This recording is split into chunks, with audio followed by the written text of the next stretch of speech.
Hi everyone, it's Letomi, and this is kind of an interesting vlog for you today. It's been bouncing around in my head after a conversation I had a while ago with a lady I met at a coffee shop, randomly. We'd been talking and it somehow got onto the conversation of her daughter using Facebook and how she was worried about her daughter. And there are a couple things that I've kind of picked up over the years, having done so much networking and just kind of keeping in touch with fans and friends. And I really want to talk to everybody about internet safety. And I know it's a weird subject, and a lot of people are gonna be like, "Well, what does she know?" It's just hear me out.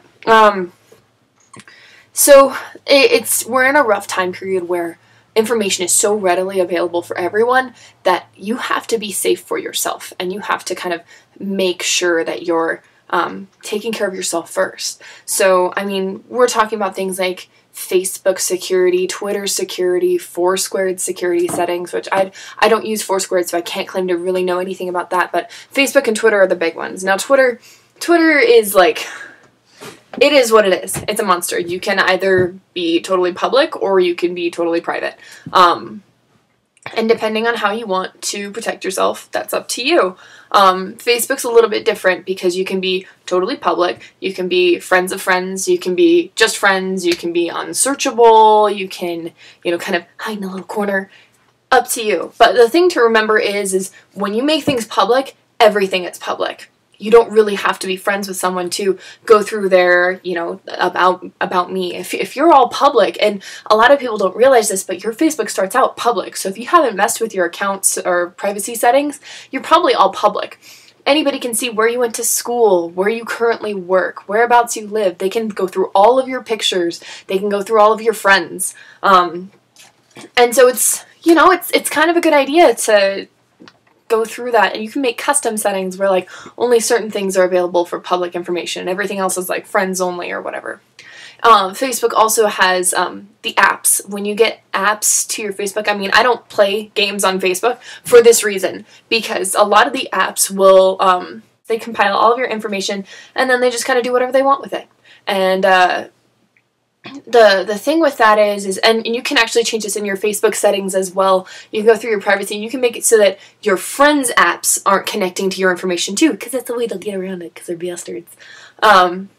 So you really want to make sure that your information is protected. One of the other things that they'll find is like location enabling. I see this all the time on my Facebook app for my phone, where it's like, it's got the little arrow and it's like when you post a status or a picture or whatever, it'll say sent from Denver, Colorado, which is where I live, which, I mean, that's okay as long as it's just Denver, Colorado, but that's still one of those things that makes me uncomfortable, because I don't always want people to know where I am on the planet.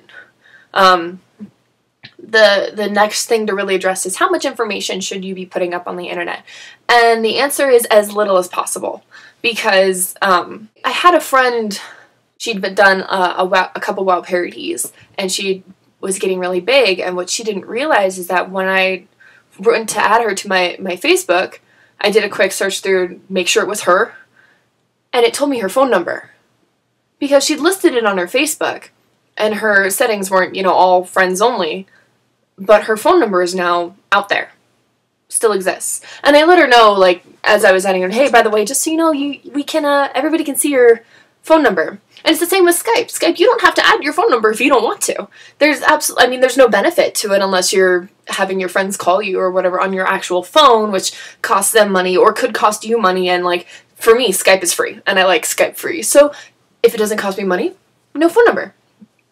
And that's one of those things where, I mean, the last thing I want to do ever, when it asks you, when you're signing up for a website and it's like, please fill out this information, it gives you the option to fill out all of your information, but there'll be those little asterisks by everything. Those are the things you need to fill out. Your name, your age, and usually it'll just, like, if they're asking for more than the year, that's when you can kind of get a little bit suspicious, because the year's really the only thing that matters. The month and the day, not so important. They're just compiling information, because they can sell it.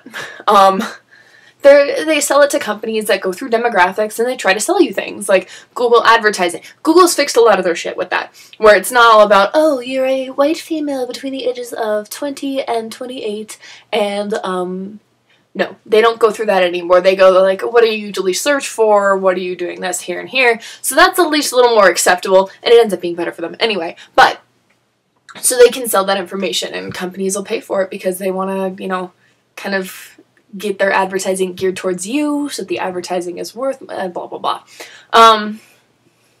Ultimately, yeah, as little information as possible. If you don't have to tell them your phone number, you don't have to tell them your address, you don't have to tell them your exact birthday, you don't have to tell them your eye color, your hair color, you don't have to tell them where you were born, for God's sake. Don't do it. And the reason I say all this is because there are a couple things that really disturb me. You can look up people through internet white pages, which will tell you where they live and their phone number. Just like that. And while it doesn't seem like such a big deal, I mean, internet stalking is real. It is. There are people out there that will monitor you, they'll find you, and sometimes they'll act on it. And that's scary to me. And so I want you guys to protect yourselves too. Don't give them all the tools to find you and potentially hurt you. And I don't mean that in just a physical sense. There's emotional hurt that happens. Like, people get your phone numbers, they can text you, they can call you, they can harass you that way. And then, you know, you have to spend the money to block numbers or get a new phone or whatever. The other thing is, there's like, and the reason I tell you to turn off your location enabling, especially, I mean, I don't use Foursquare for this reason. There's an app out there called Girls Around Me. The name alone should set off a red flag for you. What it is you get this app, and you don't even have to have this app to be part of the Girls Around Me thing. What it does is it goes through Facebook, Twitter, Foursquare, everything that has location enabling, and it'll pull up, like if you tap into it, it pulls up, hey, so you're in this area within the last, I think, 20 minutes? These are the attractive male and female people that have checked into, you know, your general area within the last 20 minutes. And all it's doing is it's going through public information. So you don't have to be part of the app circle to be part of this. If you checked into Foursquare 5 minutes ago at the store next door, this guy can find you. And it'll link you to your Facebook page. And it'll just give you all the information on there so they can call you if your phone number's on there. And it's ridiculous. The internet age is just... We don't realize how vulnerable we're making ourselves. So that said, I mean, protect your information and protect yourself. And sorry for the weird vlog. I know it's bizarre. It's not something I usually talk about, but since I know something, might as well tell people. This has been exciting and fun, and it's kind of a heart, I guess. I hope you guys have a great day. Happy non-apocalypse, and I'll see you next time. More parodies on the way.